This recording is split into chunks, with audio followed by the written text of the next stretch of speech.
How to turn on or turn off color inversion on Samsung Galaxy S26 Ultra. Let's start the video. First of all, go to app library. Here click on settings app. Now in setting, scroll down and click on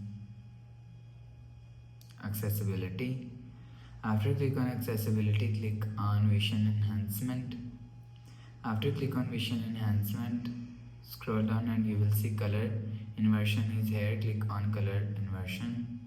If you want to turn on color immersion, so turn on this button.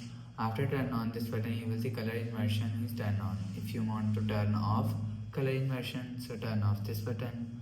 After turn off this button, you will see color immersion is turned off. You will turn on or turn off color immersion from here. After the process, go back to home screen. So that's how you can turn on or turn off color immersion on Samsung Galaxy S26 Ultra. If you like the video, please subscribe. Thanks for watching.